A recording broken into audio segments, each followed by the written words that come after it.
Welcome to lecture 2 of solutions chapter. I am Pankaj Kapadia, BTech IT Delhi, Director IT Systems. Now, in the previous lecture, we had discussed what is solution, how to predict whether it is solute or which of the following is solute or solvent. When we went on to understand what is meant by concentration and various terms. Now, I will try and discuss first types of solutions. As you all know, we have already discussed types of solutions, but that was on the basis of the phases of solute and solvent. Now we are discussing the types of solutions on the basis of the amounts of solute dissolved in the solution.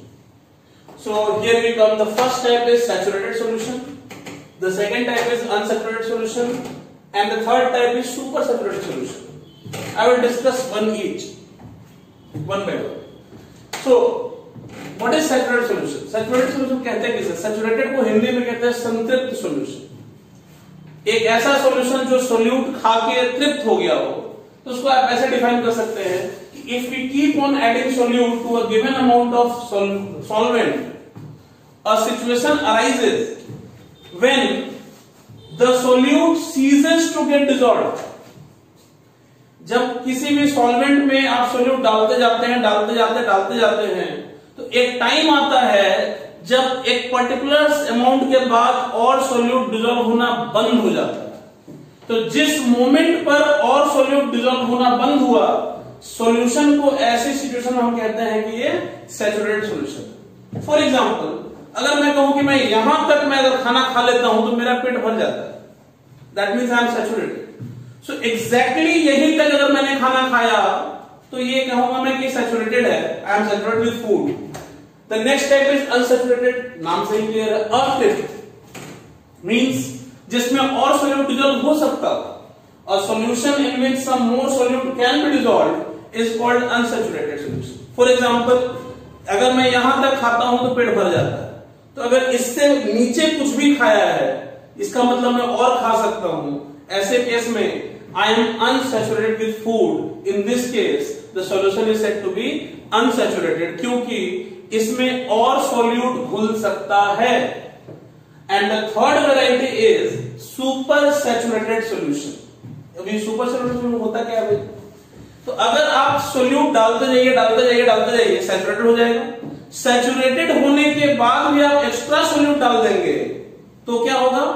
Saturated होने के बाद जब आप extra solute डालेंगे तो उस case में जो एक्स्ट्रा सोल्यूट है वो या तो सरफेस पे तैरने लगेगा या सॉल्यूशन के नीचे बैठ जाएगा, जमा हो जाएगा, डिपेंडिंग अपॉन उसका डेंसिटी सॉल्यूशन की डेंसिटी से ज्यादा है कि कम है। तो जिस सॉल्यूशन में एक्स्ट्रा सोल्यूट या तो सरफेस पे तैरने लगे या नीचे बैठ जाए, ऐसे सॉल्यूशन को उस स्थिति में हम कहते हैं कि ये सुपर सैचुरेटेड सॉल्यूशन है। And the definition says a solution in which the solute is added beyond saturation के बाद भी और डाला है, such that excess of solute either floats on the surface और सेटल्स एट द बॉटम।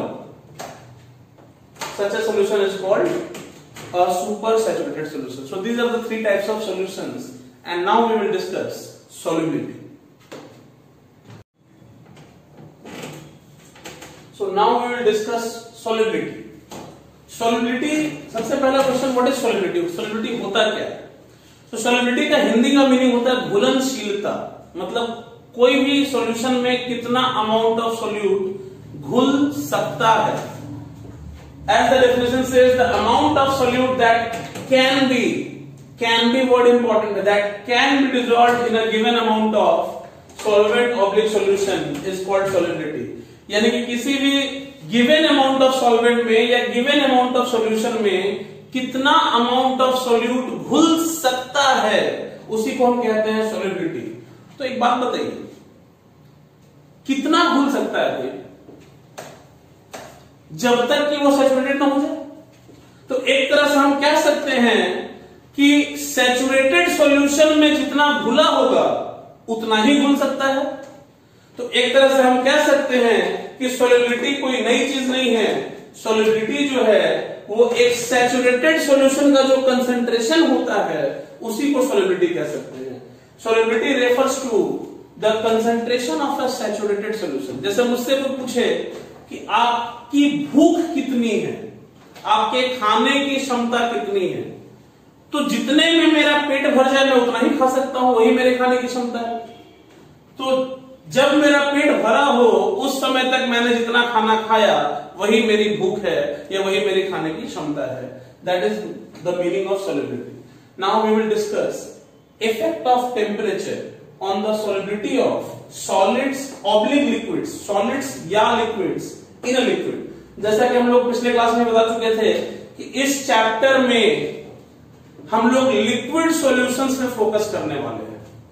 यानी कि एक बात तो तय है कि सॉल्वेंट जो है वो लिक्विड होगा। अब उसमें वेरिएशन ये है कि जो सॉल्यूट है वो लिक्विड भी हो सकता है, सॉलिड भी हो सकता है, गैस भी हो सकता है। तो right now we are discussing effect of temperature on the solubility of solids और लिक्विड्स इन अ लिक्विड। एक लिक्विड के अंदर किसी सॉलिड या लिक्विड को डिसॉल्व करने पर टेम्परेचर के साथ उसकी सॉलिबिलिटी में क्या फर्क पड़ेगा, यही हम लोग डिस्कस करने जा रहे हैं। तो जैसा कि आप देख सकते हैं, सॉल्यूट का सॉल्वेंट में डिसॉल्व होकर सॉल्यूशन बनना, ये एक एंडोथर्मिक प्रोसेस भी हो सकता है और एक एक्सोथर्मिक प्रोसेस भी हो सकता है।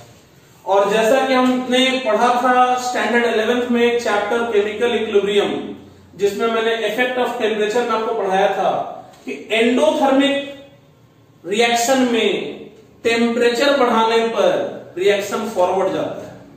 ली चटलियर्स प्रिंसिपल, ला सतलियर प्रिंसिपल जिसे हम लोग कहते हैं। तो उसके हिसाब से देखें तो एंडोथर्मिक में टेम्परेचर बढ़ाने पर फॉरवर्ड जाएगा। फॉरवर्ड जाने का मतलब और सॉल्यूट घुलेगा, यानी कि सॉल्युबिलिटी बढ़ेगी। सिमिलरली एंडोथर्मिक में टेम्परेचर घटाने पर सॉल्युबिलिटी घटेगा क्योंकि ये बैकवर्ड आएगा। सिमिलरली एक्सोथर्मिक में टेम्परेचर बढ़ाने पर सॉल्युबिलिटी घटेगा और एक्सोथर्मिक में टेम्परेचर घटाने पर सॉल्युबिलिटी बढ़ेगा। तो सिंपल सी बात यह है कि टेम्परेचर के साथ क्या वेरिएशन होगा, ये इस बात पर निर्भर करता है कि सॉल्यूट का सॉल्वेंट में डिसॉल्व होना एक एंडोथर्मिक प्रोसेस है या एक्सोथर्मिक प्रोसेस है।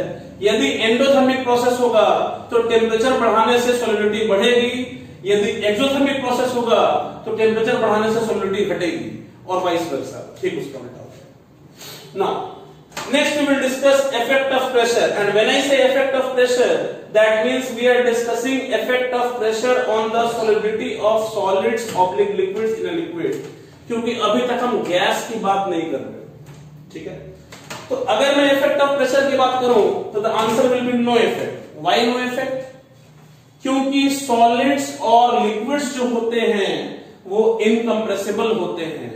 प्रेशर चेंज करने पर इनके डेंसिटी में बहुत ज्यादा चेंज नहीं आता है, इस वजह से सॉल्युबिलिटी पर प्रेशर का कोई इफेक्ट नहीं पड़ेगा। Okay, now we will discuss effect of temperature on the solubility of gas in a liquid. अभी तक हम लोगों ने जो डिस्कस किया था वो सॉलिड्स और लिक्विड्स के डिसोल्यूशन पर टेम्परेचर का और प्रेशर का इफेक्ट डिस्कस किया था।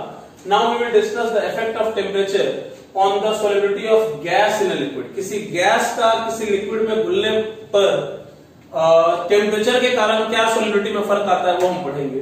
तो आप देख सकते हैं कि the dissolution of a gas in a liquid is usually an exothermic process. जैसे ध्यान दीजिए, वहां पर डाउट था कि प्रोसेस एक्सोथर्मिक होगा या एंडोथर्मिक होगा, इसीलिए टेम्परेचर बढ़ाने या घटाने पर सॉल्युबिलिटी बढ़ भी सकता था, घट भी सकता था। यहां पर गैस का किसी लिक्विड में डिसॉल्व होना एक्सोथर्मिक ही होता है, और उसके बेसिस पर अगर देखें तो हम पहले ही पढ़ चुके हैं कि एक्सोथर्मिक में टेम्परेचर बढ़ाने पर बैकवर्ड आता है, यानी कि सॉल्युबिलिटी घटेगा, और एंडोथर्मिक में एक्सोथर्मिक में टेम्परेचर घटाने पर सॉल्युबिलिटी बढ़ेगा। तो अगर हम गैस की सॉल्युबिलिटी की बात करें तो सिंपल इनवर्स रिलेशन एक तरह का है कि टेम्परेचर बढ़ेगा तो सॉल्युबिलिटी घटेगा, टेम्परेचर घटेगा तो सॉल्युबिलिटी बढ़ेगा। Now we will discuss effect of pressure on the solubility of gas in a liquid. तो इसको समझने के लिए प्रेशर का क्या इफेक्ट पड़ेगा, क्योंकि गैस कंप्रेसिबल होता है, गैस इनकंप्रेसिबल नहीं होता है। तो लिक्विड्स और सॉलिड्स के डिसोल्यूशन पे तो कोई फर्क नहीं पड़ रहा था प्रेशर का, लेकिन गैस के डिसोल्यूशन में फर्क पड़ेगा। तो क्या फर्क पड़ेगा, तो जब प्रेशर बढ़ाएंगे तो कम जगह में ज्यादा गैस डिसॉल्व होगा, तो हम कह सकते हैं कि सॉल्युबिलिटी बढ़ना चाहिए। तो the basic idea says, Henry's law इसे कहते हैं, the solubility of a gas in a liquid is directly proportional to the partial pressure of the gas over the liquid. किसी भी गैस का किसी लिक्विड में कितना सॉल्युबिलिटी है, ये उस गैस के उस लिक्विड के ऊपर पार्शियल प्रेशर के प्रोपोर्शनल होता है। तो अगर मैं इसको एक्सप्लेन करना चाहूं तो मैं मैथमेटिकली ऐसे एक्सप्लेन कर सकता हूं that this Pg represents the partial pressure of the gas over the liquid and this is mole fraction. जैसा कि आप जानते हैं कि सॉल्युबिलिटी कोई चीज नहीं है, एक तरह का कंसंट्रेशन है। तो यहां पर हम कंसंट्रेशन को मोल फ्रैक्शन में रिप्रेजेंट कर रहे हैं। आप चाहें तो जरूरत पड़ने पर अपने यूनिट्स के हिसाब से हम लोग स्ट्रेंथ, मोलारिटी किसी में भी बात कर सकते हैं। फिलहाल मैं मोल फ्रैक्शन की अगर बात करूं तो this is what mole fraction of the gas dissolved in liquid, मतलब लिक्विड में गैस का कितना मोल फ्रैक्शन डिसॉल्व्ड है वो ये है, और ये है partial pressure of the gas over the liquid. तो अगर मैं प्रोपोर्शनलिटी को हटा के इक्वलिटी में ट्रांसफॉर्म करना चाहूं तो हमें कांस्टेंट ऑफ प्रोपोर्शनलिटी लगाना पड़ेगा। इस कांस्टेंट ऑफ प्रोपोर्शनलिटी को हम लोग K से डिनोट करते हैं, और ये KH मैंने लिखा है, this represents Henrys constant. Henrys constant के फीचर्स क्या क्या हो सकते हैं ये मैं थोड़ी देर में आपको बताऊंगा, लेकिन मैं इन दोनों चीजों का एक एग्जांपल बहुत अच्छे से आपको क्लियर कर देता हूं। जैसे एक बहुत ही इंपॉर्टेंट कॉन्सेप्ट है कि गैस का डिसोल्यूशन इन लिक्विड का सबसे सिंपल एग्जांपल है कोल्ड ड्रिंक। अब अगर मैं कोल्ड ड्रिंक का एग्जांपल लेके चलूं आपके लिए और इफेक्ट ऑफ टेम्परेचर समझाने का प्रयास करूं तो बहुत सिंपल तरीका है। आप एक काम कीजिए, आप एक कोल्ड ड्रिंक की बोतल लीजिए, एक कोल्ड ड्रिंक की बोतल एकदम चिल्ड करके पीजिए, दूसरी कोल्ड ड्रिंक की बोतल नॉर्मल रूम टेम्परेचर पे पी लीजिए, और तीसरी कोल्ड ड्रिंक की बोतल को आप बॉयल करके पी लीजिए। आप क्या देखेंगे कि जो चिल्ड कोल्ड ड्रिंक था वो गले में ज्यादा जलता है, जो नॉर्मल रूम टेम्परेचर वाला होगा वो बहुत ही कम फील होगा, ऐसा लगेगा कि थोड़ा सा कुछ तो है मतलब, और जो बॉयल करके पिएंगे वो आपको नॉर्मल पानी की तरह लगेगा। ये साफ बताता है कि लोअर टेम्परेचर पे जब वो ठंडा था तो उसमें ज्यादा CO2 डिसॉल्व हुआ था, और जैसे जैसे टेम्परेचर हम बढ़ा रहे हैं उसमें अमाउंट ऑफ CO2 जो डिसॉल्व हो रहा है वो कम होता जा रहा है, इसलिए जलन जो है वो कम होती जा रही है, इफेक्ट जो है कम होता जा रहा है, और वो नॉर्मल पानी की तरह लग रहा है। ये था effect of temperature. Now coming on to effect of pressure. आप एक काम कीजिए, इफेक्ट ऑफ प्रेशर को दो तरीके से आप ऐसे भी देख सकते हैं, लेकिन फिलहाल आप इसको ऐसे देखिए कि जैसे ही आप कोल्ड ड्रिंक का ढक्कन खोलते हैं और खोलते के साथ पी लेते हैं तो आपको जलन ज्यादा होती है। आप एक काम कीजिए, कोल्ड ड्रिंक का ढक्कन खोल के आधा घंटा रख दीजिए और उसके बाद पीजिए, आपको जलन कम होगी। क्यों? क्योंकि जब कोल्ड ड्रिंक सील होता है तो वो काफी हाई प्रेशर पे वहां गैस डिसॉल्व होता है, इसलिए गैस ज्यादा घुला हुआ होता है। जब आप उसको ओपन करके रूम एटमॉस्फेरिक प्रेशर पे लेते आते हैं तो उसमें से काफी सारा गैस ऑलरेडी निकल चुका होता है। आप देखते भी होंगे कि जैसे ही आप ढक्कन खोलते हैं उसमें से काफी सारा गैस बाहर आता है, और कई बार तो ऐसा भी होता है कि आप जब कोल्ड ड्रिंक की बोतल को शेक करके ढक्कन खोलते हैं तो लिक्विड भी बाहर आ जाता है। उसकी वजह वही है क्योंकि जैसे ही आप वो प्रेशर उसका घटाते हैं, प्रेशर रूम एटमॉस्फेरिक प्रेशर पे लेते आते हैं, तो क्या होता है कि जो ज्यादा प्रेशर पे गैस डिसॉल्व ज्यादा हुआ था वो गैस बाहर आना चाहता है, और जब बॉटल आप शेक कर चुके होते हैं तो लिक्विड मॉलिक्यूल्स भी मोशन में होते हैं और वो उसके कारण बाहर निकल जाता है। तो एक 12th के बोर्ड में एक सिंपल क्वेश्चन पूछ भी देता है कि why does a cold drink bottle fizzes out when shaken and open. तो इसका सिंपल आंसर यही है, because the gas dissolved in wet that wants to come out and the momentum of the liquid molecules takes it further up. So this was effect of temperature and effect of pressure on the dissolution of gas in a liquid. अब मैं आपसे discuss करूंगा थोड़ा सा Henrys constant के बारे में।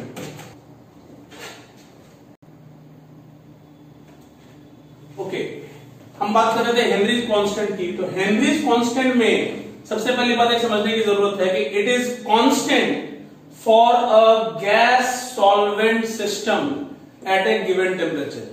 ध्यान दीजिएगा, मैंने यहां पर अंडरलाइन किया है गैस सॉल्वेंट। गैस सॉल्वेंट कहने का मतलब यह है कि सिर्फ गैस फिक्स करने से भी काम नहीं चलता है और सिर्फ सॉल्वेंट फिक्स करने से भी काम नहीं चलता है।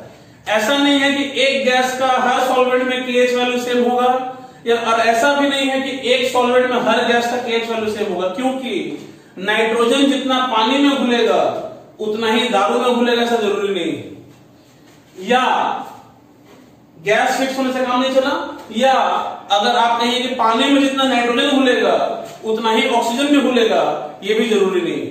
तो KH की वैल्यू को फिक्स होने के लिए, KH एक कांस्टेंट है, सही बात है, लेकिन KH कांस्टेंट किसके लिए है?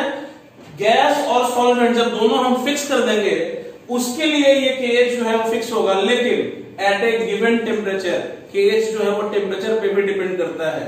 तो जब गिवन टेम्परेचर हो तो एक गिवन गैस सॉल्वेंट सिस्टम के लिए KH जो हेनरीज कांस्टेंट है उसकी वैल्यू फिक्स होती है। अब ये टेम्परेचर सब कैसे वेरी करता है? तो आप सब जानते हैं कि टेम्परेचर बढ़ाने पर गैस का सॉल्युबिलिटी घटता है, और अगर आपको इक्वेशन ध्यान में हो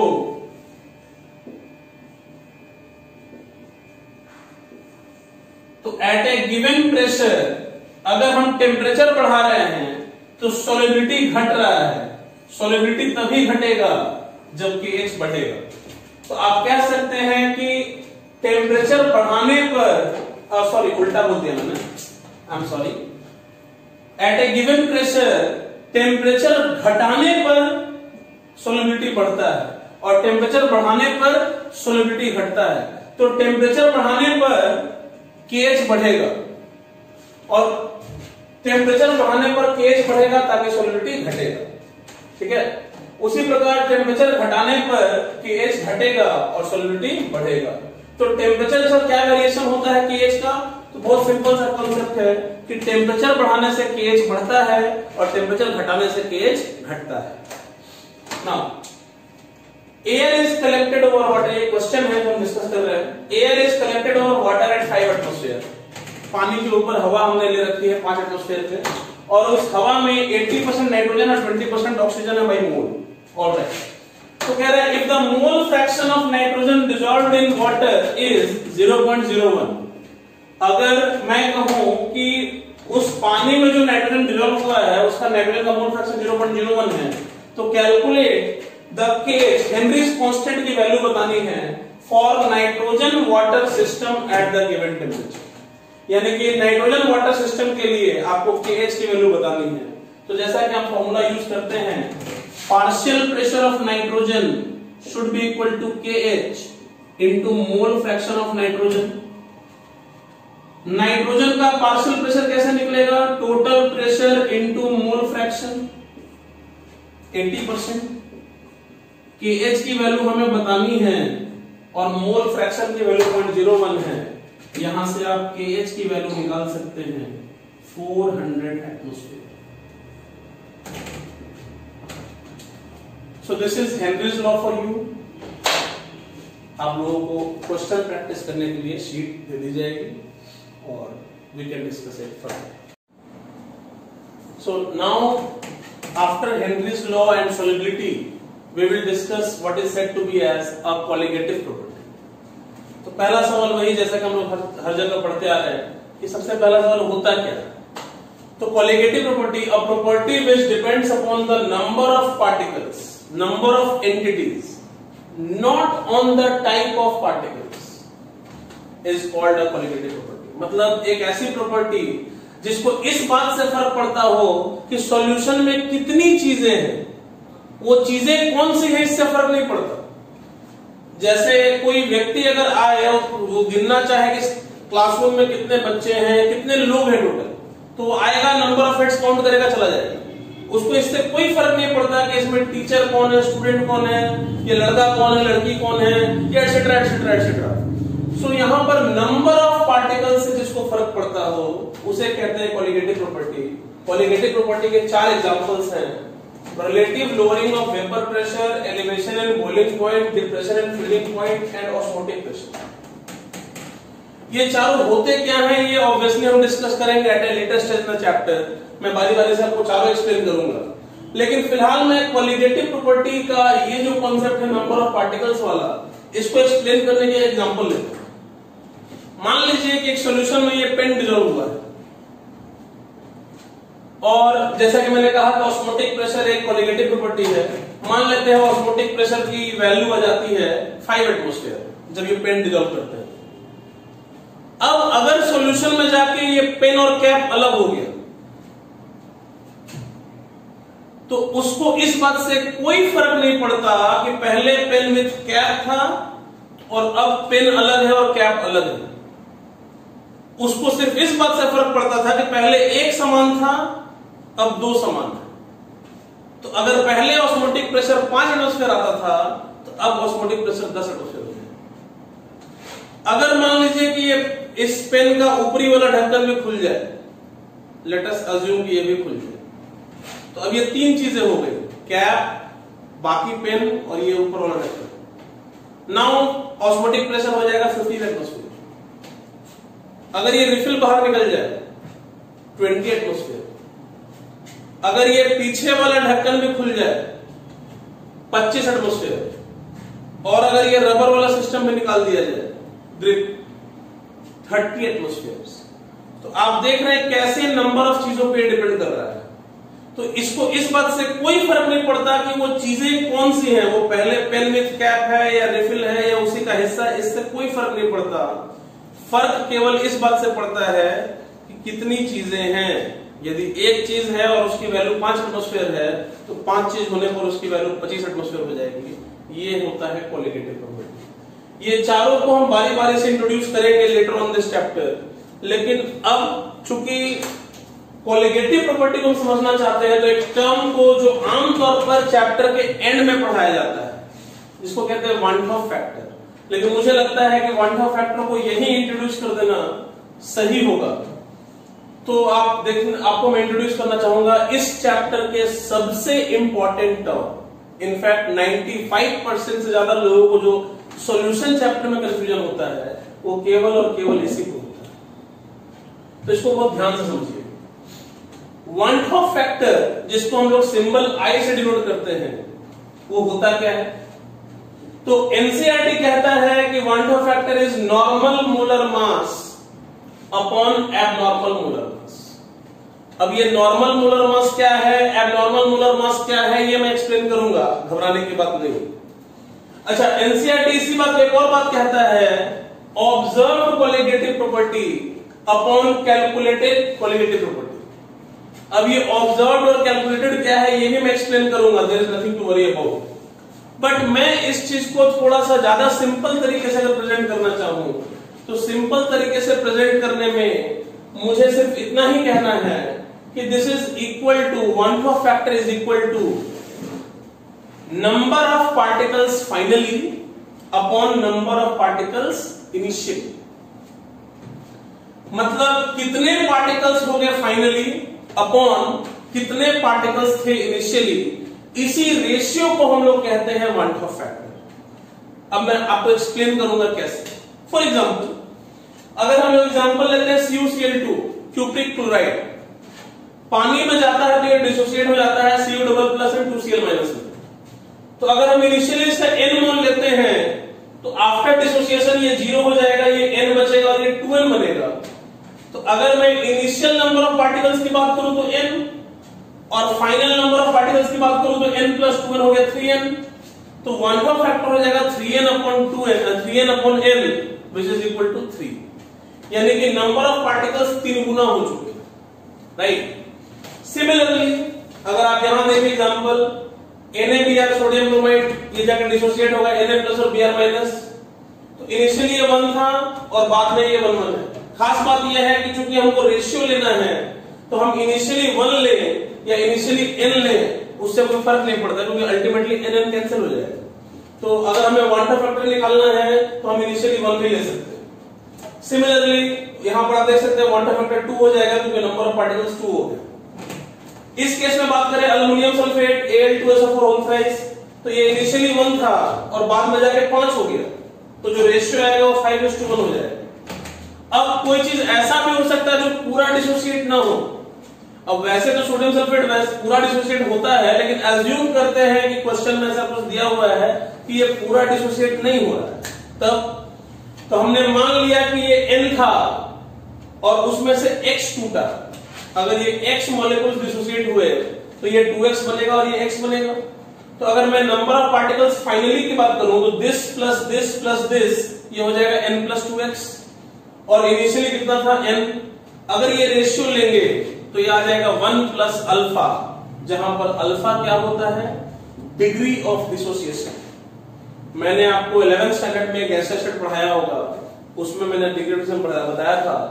वैसे मैं थोड़ा सा बता दूं, डिग्री ऑफ डिसोसिएशन होता क्या है, it is the fraction of molecules dissociated. कितना फ्रैक्शन मॉलिक्यूल डिसोसिएट हुआ, या अगर ठेठ भाषा में समझाऊं तो एक मॉलिक्यूल में से कितना डिसोसिएट हुआ उसी को कहते हैं डिग्री ऑफ डिसोसिएशन। तो आप देखिए, अगर n मॉलिक्यूल में से x डिसोसिएट हुआ तो एक मॉलिक्यूल में कितना डिसोसिएट होगा, x बाई n। तो उसी x बाई n को हम लोग कहते हैं डिग्री ऑफ डिसोसिएशन।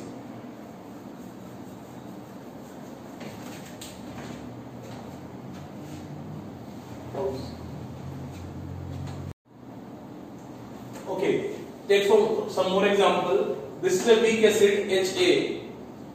ये डिसोसिएट होता है H plus और K minus में। If I take one molecule, it is 0 0, and if the degree of dissociation is alpha, जो मैंने पहले भी एक्सप्लेन किया था, तो ये हो जाएगा 1 minus alpha alpha alpha. So quantum factor will be total number of molecules 1 plus alpha upon 1, which is equal to 1 plus alpha. तो ये सारे एग्जांपल्स हमने देखा था कि ये मॉलिक्यूल्स डिसोसिएट हो रहे हैं, और जब डिसोसिएट होंगे तो नंबर ऑफ पार्टिकल्स बढ़ेंगे, और उस केस में क्वांटम फैक्टर की वैल्यू 1 से बड़ी होगी। वही मैंने कहा है कि डिसोसिएशन जब होगा तो क्वांटम फैक्टर की वैल्यू 1 से बड़ी होगी। अब ऐसा भी हो सकता है कि एसोसिएशन हो, जैसे 2 मॉलिक्यूल्स मिलकर डायमराइज हो, 3 मॉलिक्यूल्स मिलकर ट्राइमराइज हो सकता है डायमराइजेशन पूरा हो, या हो सकता है डायमराइजेशन पूरा ना हो। तो ये एग्जांपल्स हैं। आप देखिए, अगर इनिशियली एक मॉलिक्यूल था तो ये 0 था, ये जब 0 हो जाएगा तो ये हाफ हो जाएगा। तो number of particles finally upon number of particles initially will be half, जो कि 1 से छोटा है। तो जहां एसोसिएशन होगा वहां नंबर ऑफ मॉलिक्यूल्स घटेंगे, इसलिए रेशियो जो होगा 1 से छोटा होगा। जहां डिसोसिएशन होगा वहां नंबर ऑफ मॉलिक्यूल्स बढ़ेंगे, इसलिए जो क्वांटम फैक्टर होगा वो 1 से बड़ा होगा। आप दूसरा एग्जांपल देख लीजिए, ये 1 था तो ये 0 था, ये 0 हो जाएगा तो ये 1/3 हो जाएगा, तो क्वांटम फैक्टर विल बी 1/3। अगर मान लेते हैं कि डायमराइजेशन पूरा नहीं हो रहा है, अधूरा हो रहा है, लेट अस अज्यूम ये 1 था तो ये कुछ नहीं था, अगर ये 1 में से अल्फा डायमराइज हुआ तो ये अल्फा/2 बनेगा। तो क्वांटम फैक्टर जो हो जाएगा this plus this by 1, which is equal to 1 minus alpha. जहां पर अल्फा क्या है, वहां पर अल्फा हमने लिया था डिग्री ऑफ डिसोसिएशन, क्योंकि वहां डिसोसिएट हो रहा था। यहां पर हम अल्फा क्या है, डिग्री ऑफ डायमराइजेशन, क्योंकि यहां डायमराइज हो रहा है। और जैसा कि हम ऑलरेडी डिस्कस कर चुके हैं कि एसोसिएशन होगा तो क्वांटम फैक्टर 1 से छोटा होगा, और डिसोसिएशन होगा तो क्वांटम फैक्टर 1 से बड़ा होगा। अब कैसे पता करेंगे कि एसोसिएशन होगा या डिसोसिएशन होगा, तो मेरी बात जरा ध्यान से सुनिएगा, ये बहुत इंपॉर्टेंट बात कहने जा रहा हूं। 2 जगह पर आपको स्वयं दिमाग लगाना है, आपको खुद से सोचना है कि वहां एसोसिएशन या डिसोसिएशन होगा। वहां पर आपको क्वेश्चन कहेगा नहीं कि ये डिसोसिएट हो रहा है या एसोसिएट हो रहा है, कह दे तो अच्छी बात है। आप जानते हैं कि एसिड हो चाहे बेस हो चाहे सॉल्ट हो, ये लोग पानी में जाते हैं तो डिसोसिएट होते हैं। तो जब भी कभी सॉल्यूट जो है वो एसिड बेस या सॉल्ट होगा पानी के अंदर, तो आपको खुद से कंसीडर करना पड़ेगा कि ये डिसोसिएट होंगे, और जब ये डिसोसिएट होंगे तो क्वांटम फैक्टर अकॉर्डिंगली आपका 1 से बड़ा आएगा। सिमिलरली एक और बात आपको कंसीडर करनी पड़ेगी कि कार्बोक्सिलिक एसिड्स डाइमराइज होते हैं नॉन पोलर सॉल्वेंट्स में। मतलब कार्बोक्सिलिक एसिड कोई भी हो, वो अगर नॉन पोलर सॉल्वेंट जैसे एग्जांपल बेंजीन, टोलिन, CCl4 ऐसे एग्जांपल्स, तो इन सारे सॉल्वेंट्स में कार्बोक्सिलिक एसिड्स जो होते हैं वो डाइमराइज होते हैं। और वो डाइमराइज कैसे होते हैं? Due to hydrogen bonding. आप देखिए बेसिक कॉन्सेप्ट ये होता है,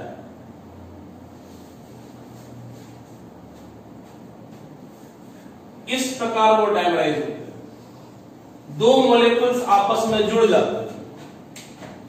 तो कहने का सेंस ये है कि आपको दो बातें स्वयं ध्यान रखनी है। क्या?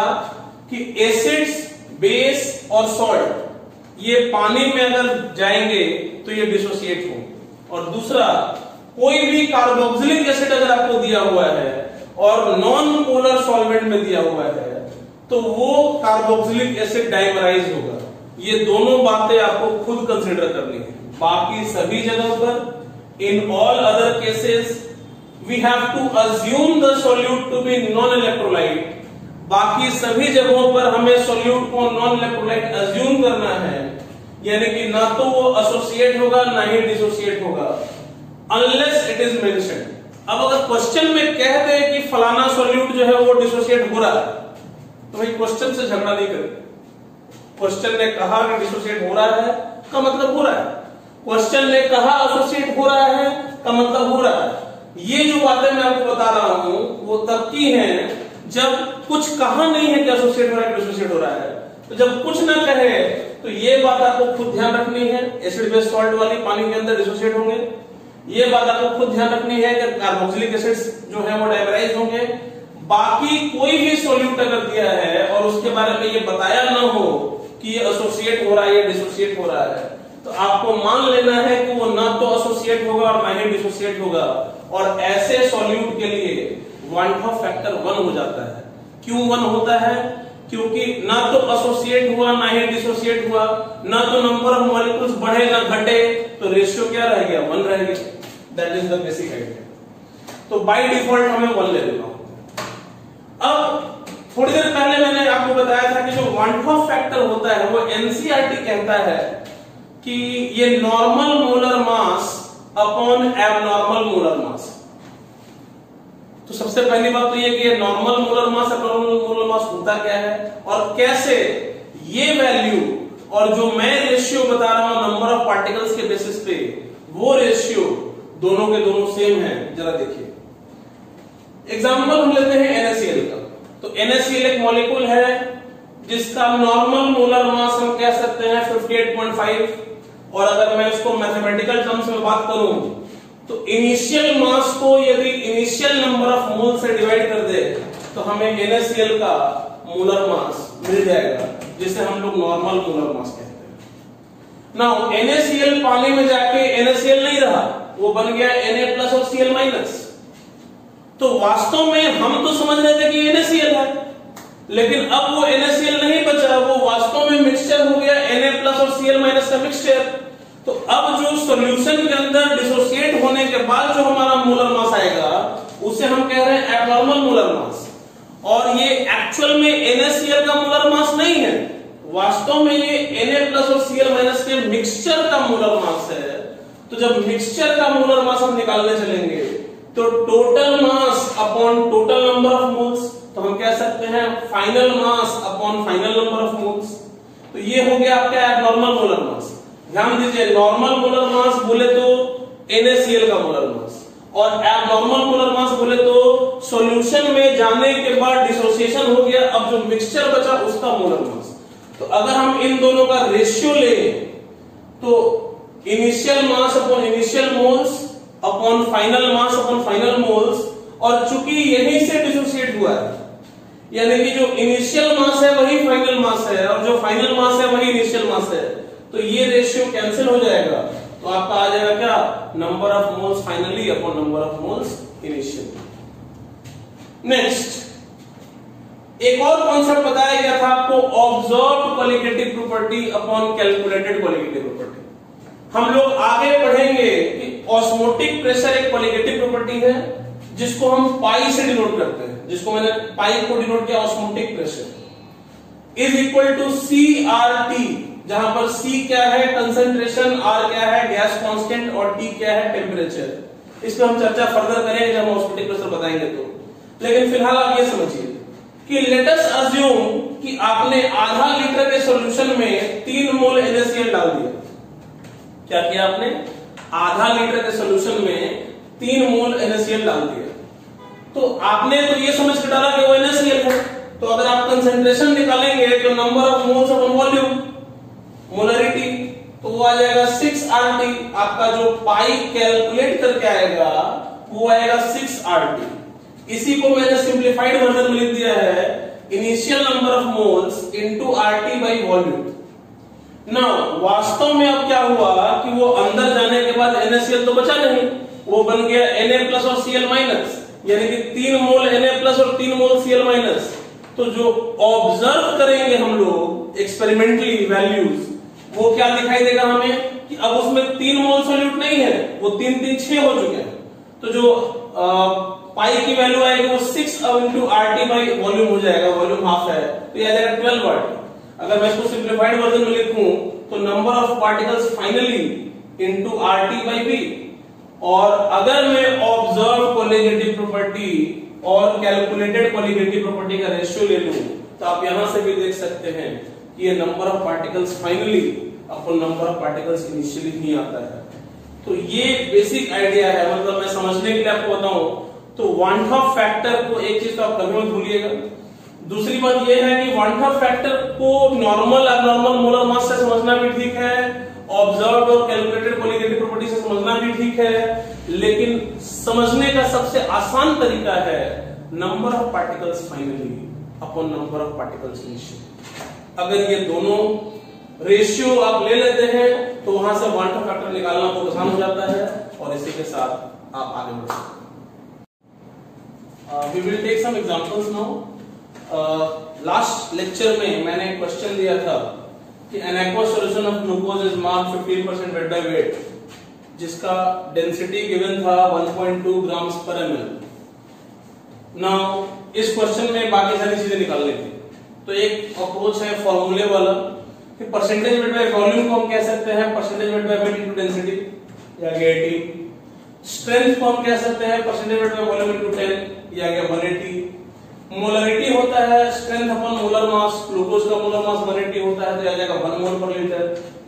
पीपीएम की बात करें तो percentage weight by weight into 10⁴ या आ गया 1.5 लाख पीपीएम। और अगर मैं मोलरिटी निकालना है तो वो डेंसिटी वाला फॉर्मूला कि density is equal to molarity into molar mass of solute upon 1000 plus 1 upon molarity. तो यहां से मोलरिटी आ जाएगा 1 upon 1.02 which is equal to 0.98 और मोल फ्रैक्शन आ जाएगा molarity upon molarity plus 1000 upon molar mass of solvent. So this will be the answer. Now अगर इसको आप डेफिनेशन के तरीके से सॉल्व करना चाहें तो भी बहुत आसान है। आप मान लीजिए कि सॉल्यूशन का मास 100 ग्राम, अगर हमने सॉल्यूशन का मास 100 ग्राम मान लिया तो चूंकि परसेंटेज वेट बाय वेट 15 दिया हुआ है तो हम कह सकते हैं कि सॉल्यूट का मास 15 ग्राम होगा और सॉल्यूशन के मास 100 ग्राम से सॉल्यूट का मास अगर 15 ग्राम है तो सॉल्वेंट का मास 85 ग्राम होगा। और जब सॉल्वेंट का मास 85 ग्राम आ गया तो सॉल्यूशन का वॉल्यूम निकालने के लिए क्या कर सकते हैं, मास ऑफ सॉल्यूशन को डेंसिटी ऑफ सॉल्यूशन से डिवाइड कर देंगे तो आ जाएगा 1/12 लीटर्स। अब जब चूंकि आपके पास सॉल्यूट का मास पता है, सॉल्वेंट का मास पता है, सॉल्यूशन का मास पता है और सॉल्यूशन का वॉल्यूम पता है तो ये जितने भी टर्म्स हैं इन सबको आप डेफिनेशन की सहायता से ही निकाल सकते हैं। फॉर एग्जांपल अगर कोई आपसे मोलालिटी पूछे तो मोलालिटी होता है number of moles of solute upon mass of solvent in KG. That's all. तो इस तरीके से आप इस क्वेश्चन को कर सकते हैं। हाँ, एक बात और ध्यान रखिए, अगर कभी भी एक्वस सॉल्यूशन दिया हुआ हो और वो एक्वस सॉल्यूशन डाइल्यूट हो,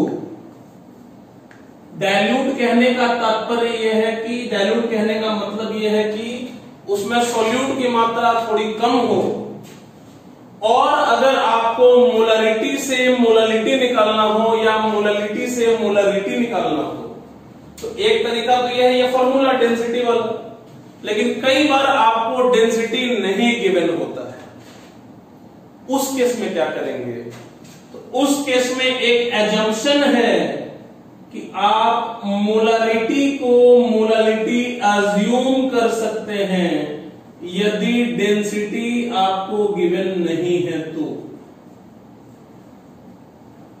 उसका लॉजिक है क्योंकि पानी का डेंसिटी होता है 1 ग्राम पर ml, तो हम 1 लीटर पानी कहें या 1 केजी पानी कहें बात बराबर, तो 1 लीटर पानी में जितना मोल सोल्यूट होगा उतना ही मोल सोल्यूट 1 केजी पानी में भी होगा। यहाँ पर जो एजम्पशन है वो एजम्पशन इसलिए है कि सोल्यूट डालने से वॉल्यूम में कोई चेंज नहीं हुआ, हम ऐसा अज्यूम कर रहे हैं। जो अज्यूम करना जब सोल्यूट ज्यादा होगा तो थोड़ा मुश्किल होगा, लेकिन कभी भी अगर डाइल्यूट एक्वस सॉल्यूशन है और अगर आपको डेंसिटी नहीं गिवन है, क्योंकि अगर डेंसिटी गिवन है तो हमें एजम्पशन लगाने की जरूरत ही नहीं। अगर हमें डेंसिटी प्रोवाइडेड है तो मोलारिटी दिया रहेगा तो मोलारिटी निकल जाएगा, मोलारिटी दिया रहेगा तो मोलारिटी निकल जाएगा। लेकिन अगर कभी वैसी जरूरत पड़ जाए कि डेंसिटी नहीं प्रोवाइडेड है और आपको मोलारिटी से मोलारिटी या मोलारिटी से मोलारिटी चाहिए, तो डाइल्यूट एक्वस सॉल्यूशन के लिए एक सर्टेन एजम्पशन के तहत आप मोलारिटी और मोलारिटी को इक्वल भी अज्यूम कर सकते हैं। अब एक दूसरा एग्जांपल हम लेते हैं वन टू फैक्टर से रिलेटेड, कि मान लीजिए दिया हुआ आपको कि H2SO4 undergoes complete first stage dissociation. First stage जैसा कि आप जानते हैं कि H2SO4 एक डाइबेसिक एसिड है, उसके 2 H+ डिसोसिएट होते हैं। तो यहां कहा जा रहा है कि फर्स्ट स्टेज डिसोसिएशन उसका कंप्लीट हो रहा है, यानी कि H2SO4 एक स्ट्रॉन्ग एसिड है, लेकिन वो जो H+ देगा और HSO4- देगा, तो HSO4- पूरी तरह से डिसोसिएट नहीं हो रहा है। क्वेश्चन कह रहा है कि whereas the degree of dissociation of HSO4- is 0.4। अगर HSO4- मात्र 40% डिसोसिएट हो रहा है, तो पूछा है कि H2SO4 सॉल्यूशन के लिए वांटा फैक्टर की वैल्यू कितनी है। Calculate van't factor for H2SO4 solution. एक और सवाल पूछा है कि अगर Na2SO4 सॉल्यूशन के लिए वांटा फैक्टर की वैल्यू 2.6 है, तो उसका डिग्री ऑफ डिसोसिएशन कितना होगा। तो मैं बारी बारी से दोनों क्वेश्चन टैकल करूंगा। आप जैसा कि देखिए H2SO4 ये पहले पूरा टूट गया, अगर ये एक था तो ये एक और एक आ गया, और ये जो एक बना, एक में से ये 40% टूटा, तो ये 0.4 बनेगा। तो अगर आपको नंबर ऑफ पार्टिकल्स फाइनली चाहिए तो क्या करेंगे आप, this plus this plus this plus this, क्योंकि इसी में से ये टूट के कितना हो गया है, तो अब इसको काउंट करने की जरूरत नहीं है, इसको काउंट करने की जरूरत नहीं। At the end of the day आपके पास ये बचा है, ये बचा है, ये बचा है और ये बचा है। ये सबको जोड़िएगा तो आ जाएगा 2.4, और इनिशियली कितना था 1, तो 1 टू फैक्टर आ जाएगा 2.4। अच्छा, सोडियम सल्फेट वाला एग्जांपल हम लोग थोड़ी देर पहले देखे थे। इसका 1 टू फैक्टर आता है 1 + 2 अल्फा, जो कि दिया हुआ है 2.6, तो आप वैल्यू पुट करके अल्फा की वैल्यू 0.8 निकाल सकते हैं। एक और सवाल हम देख रहे हैं कि calculate the mole fraction of a 0.4 molal aqueous solution. एक ऐसा एक्वस सॉल्यूशन जिसका मोललिटी 0.4 है, उसका मोल फ्रैक्शन निकालना है। तो हमने कुछ समय पहले ये फॉर्मूला पढ़ा था कि mole fraction is equal to molality upon molality plus 1000 upon molar mass of solvent. Molality की वैल्यू 0.4 है और मोलर मास ऑफ सॉल्वेंट जो कि पानी है तो 18 हो जाएगा। आप यहां से मोल फ्रैक्शन निकाल सकते हैं। इसका दूसरा तरीका क्या है, 0.4 मोलर का मतलब क्या हुआ कि 0.4 मोल सॉल्यूट होगा इन 1 kg सॉल्वेंट।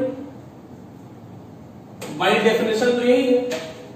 तो अगर तुम्हें मोल फ्रैक्शन चाहिए हो सॉल्यूट का, तो क्या होता है, number of moles of solute plus upon number of moles of solute plus number of moles of solvent.